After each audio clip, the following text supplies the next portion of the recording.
Welcome back once again to Class 9 CBSE Mathematics, Ganitha Manjari, New Syllabus, Chapter 7, Introduction to Probability, NCERT Solutions, Exercise number 7.2, the question number 3. Toss a coin 20 times and record the result each time, heads or tails. How many times did you get heads? How many times did you get tails? Calculate the experimental probability of getting heads. If you toss the coin once more, what is the probability of getting tails? Dear students, this is absolutely a practical experiment.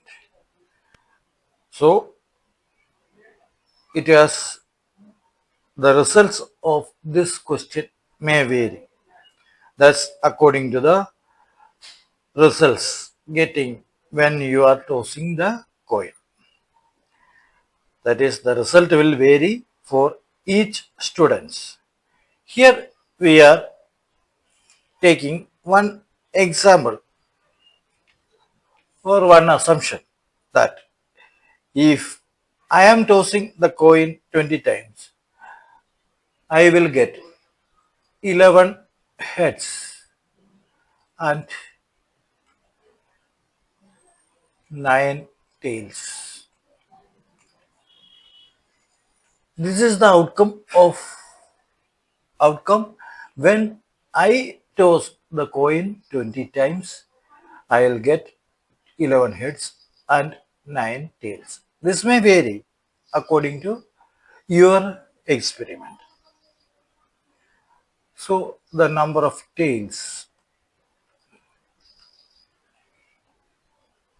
is equal to 9 and number of heads is equal to 11.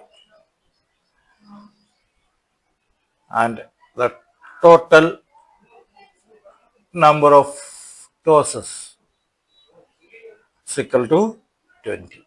Now the probability of heads, which is equal to number of times heads occurs divided by total number of coins. Total number of tosses. That's equal to 11 by 20. Once again, I remember this is the experimental probability based on the actual trials. Different students will get different results. Then the probability of tails, which is equal to number of times tails occurs divided by total number of tosses.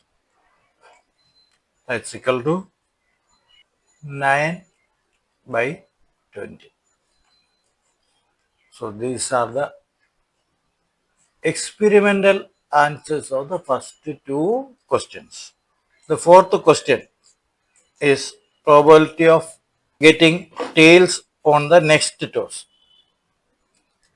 The theoretical probability of getting tail is, for a coin toss, is if one coin toss will get either a tail or head.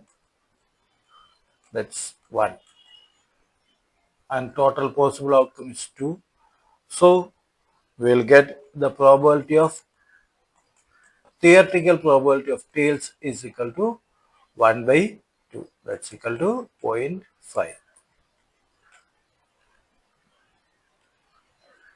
Why we are taking new toss is the post results do not affect the future outcomes.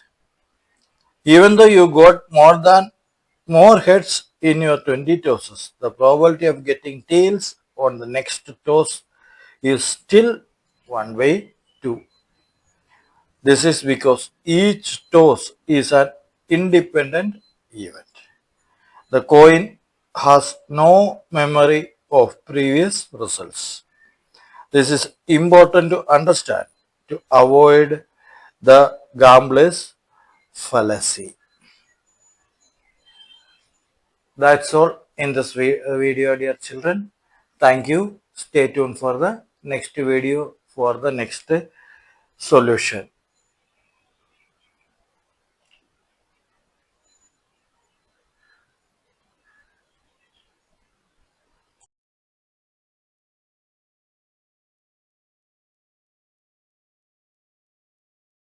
Need 100 by 100 in maths? Join the Samacheer Kalvi guide. We provide online classes and concept-based videos for class 10 and 12.